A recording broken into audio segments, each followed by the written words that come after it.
اسلامی تاریخ میں بعض واقعات ایسے ہیں جو دل کو ہلا دیتے ہیں اور انسان کو ایمان و صبر کا سبق دیتے ہیں۔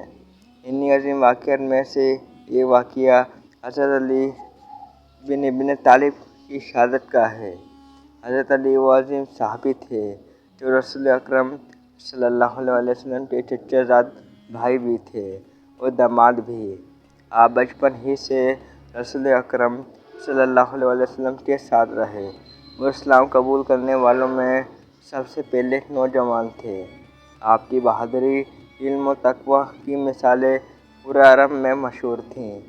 غزوہ بدر، غزوہ احد و خیبر میں آپ نے ایسی شجاعت دکھائی کہ رسول اللہ صلی اللہ علیہ وسلم نے فرمایا، علی مجھ سے ہے اور میں علی سے ہوں۔ اسی طرح ایک مشہور حدیث میں نبی کریم صلی اللہ علیہ وسلم نے فرمایا، میں علم کا شہر ہوں اور علی اس کا دروازہ ہے۔ حضرت عثمان رضی اللہ عنہ کی شہادت کے بعد جب مسلمانوں نے حضرت علی کو خلیفہ منتخب کیا تو اسلامی ریاست میں کئی سیاسی فتنے پیدا ہو گئے۔ انہی فتنوں میں ایک فتنہ خوارج کا تھا جو علی کے سخت مخالف ہو گئے تھے۔ ان میں سے چند لوگوں نے ایک خطرناک منصوبہ بنایا کہ مسلمانوں کے 3 بڑے رہنماؤں کو ایک ہی وقت میں قتل کر دیا جائے۔ انہی لوگوں نے حضرت علی، حضرت معاویہ اور حضرت عمرو بن عاص کو شہید کرنے کا منصوبہ بنایا۔ حضرت علی کو قتل کرنے کی ذمہ داری ایک بدبخت شخص عبد الرحمن بن ملجم مرادی نے لی۔ اس نے اپنی تلوار کو زہر میں بجھا کر کئی دن تک موقع کی تلاش میں رہا۔ یہ واقعہ 19 رمضان المبارک 40 ہجری کی صبح کا ہے۔ رات کا آخری پہر تھا اور کوفہ کی فضا پرسکون تھی۔ حضرت علی ہمیشہ کی طرح فجر کی نماز کے لیے مسجد کوفہ تشریف لائے اور لوگوں کو آواز دے رہے تھے، الصلاۃ والسلام، یعنی نماز کے لیے آؤ۔ جب آپ محراب میں کھڑے ہو کر نماز پڑھنے لگے تو اچانک ابن ملجم نے چھپ کر آپ پر زہر میں بھجی ہوئی تلوار سے سر پر انتہائی خطرناک وار کیا۔ اس وار سے حضرت علی شدید زخمی ہو گئے اور آپ کے سر مبارک سے خون جاری ہو گیا۔ اس تکلیف دہ لمحے میں بھی آپ کی زبان سے جو الفاظ نکلے وہ ایمان کی عظمت کو ظاہر کرتے ہیں۔ آپ نے فرمایا، قلت ورب الکعبہ، یعنی رب کعبہ کی قسم، میں کامیاب ہو گیا۔ زخمی حالت میں حضرت علی کو گھر لے جایا گیا۔ 2 دن تک آپ شدید تکلیف میں رہے لیکن صبر اور رضا کا دامن ہاتھ سے نہ چھوڑا۔ اسی دوران آپ نے اپنے بیٹوں حضرت حسن اور حضرت حسین رضی اللہ عنہ کو نصیحت فرمائی کہ ہمیشہ اللہ سے ڈرتے رہنا، قرآن کو مضبوطی سے تھامے رکھنا، یتیموں و غریبوں کا خیال رکھنا اور کبھی ظلم کا ساتھ نہ دینا۔ آپ نے یہ بھی فرمایا کہ اگر میں زندہ رہا تو اپنے قاتل کے بارے میں خود فیصلہ کروں گا، لیکن اگر میں شہید ہو گیا تو اسے صرف ایک ہی ضرب لگانا، اس پر ظلم نہ کرنا۔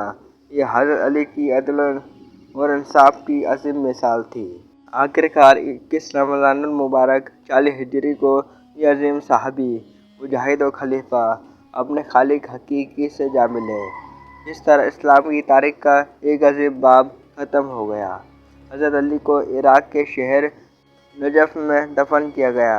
قرآن مجید میں اللہ تعالیٰ سورہ بقرہ آیت نمبر 154 میں شہید کے بارے میں فرماتے ہیں، اور جو لوگ اللہ کی راہ میں قتل کیے جائیں انہیں مردہ نہ کہو بلکہ وہ زندہ ہیں لیکن تمہیں شعور نہیں۔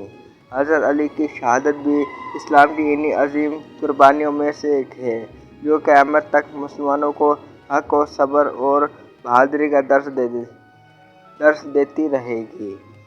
حضرت علی کے زخمی ہونے کے بعد پورے شہر کوفہ میں غم کی لہر دوڑ گئی۔ لوگ روتے ہوئے آپ کے گھر کے باہر جمع ہو گئے کیونکہ انہیں معلوم تھا کہ اسلام کا ایک عظیم ستون شدید زخمی ہو چکا ہے۔ جب قاتل عبد الرحمن بن ملجم کو پکڑ کر حضرت علی کے سامنے لایا گیا تو لوگوں کے دلوں میں غصہ بھرا ہوا تھا اور وہ چاہتے تھے کہ اسے فوراً سخت سزا دی جائے، مگر اس موقع پر بھی حضرت علی نے صبر، انصاف اور رحم کی ایسی مثال قائم کی جو تاریخ میں ہمیشہ یاد رکھی جائے گی۔ آپ نے فرمایا کہ جس قیدی کے ساتھ اچھا سلوک کیا جائے اسے وہی کھانا دیا جائے جو مجھے دیا جاتا ہے، اور اس کے ساتھ ظلم نہ کیا جائے۔ یہ الفاظ سن کر لوگ حیران رہ گئے کہ جس شخص نے آپ پر قاتلانہ حملہ کیا، آپ اسی کے ساتھ بھی عدل اور رحم کا حکم دے رہے ہیں۔ زخم کی شدت کی وجہ سے حضرت علی کی حالت کمزور ہوتی جا رہی تھی۔ اس دوران آپ بار بار اللہ کا ذکر کرتے ہوئے لوگوں کو تقویٰ، صبر اور انصاف کی نصیحت فرماتے رہے۔ آپ نے اپنے بیٹوں حضرت حسن اور حسین رضی اللہ عنہ کو خاص نصیحت کرتے ہوئے فرمایا کہ ہمیشہ اللہ سے ڈرتے رہنا، دنیا کے پیچھے نہ بھاگنا، مظلوم کی مدد کرنا اور ظلم کا ساتھ کبھی نہ دینا۔ آپ نے فرمایا کہ قرآن کو مضبوطی سے تھامے رکھنا، کیونکہ یہی انسان کو ہدایت کی راہ دکھاتا ہے۔ اسی طرح آپ نے فرمایا کہ یتیموں اور محتاجوں کا خیال رکھنا، کیونکہ رسول اللہ صلی اللہ علیہ وسلم بھی ہمیشہ کمزور اور ضرورت مندوں لوگوں کی مدد کیا کرتے تھے۔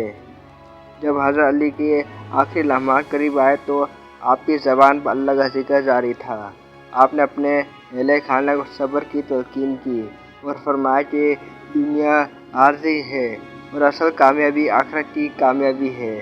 پھر 21 رمضان المبارک 40 ہجری کو یہ عظیم صحابی، خلیفہ اور مجاہد اللہ تعالیٰ سے جا ملے۔ آپ کی شہادت کی خبر پورے عالم اسلام میں پھیل گئی اور ہر طرف غم اور افسوس کی فضا چھا گئی۔ مسلمانوں نے ایک ایسے رہنما کو کھو دیا جو علم، عدل، بہادری اور تقویٰ کا روشن نمونہ تھا۔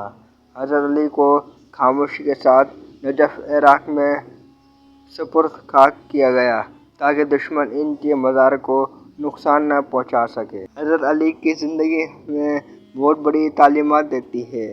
آپ نے ہمیں سکھایا کہ طاقت ہونے کے باوجود انصاف کو نہیں چھوڑنا چاہیے، دشمن کے ساتھ بھی ظلم نہیں کرنا چاہیے اور ہر حال میں اللہ پر بھروسہ رکھنا چاہیے۔ یہی وجہ ہے کہ آج بھی دنیا بھر کے مسلمان حضرت علی کو محبت و احترام کے ساتھ یاد کرتے ہیں۔ ان کی بہادری، علم اور عدل کی مثالیں آج بھی اسلامی تاریخ کا روشن باب ہیں۔ وہ قیامت تک مسلمانوں کو حق اور سچائی کی راہ پر چلنے کی دعوت دیتی رہے گی۔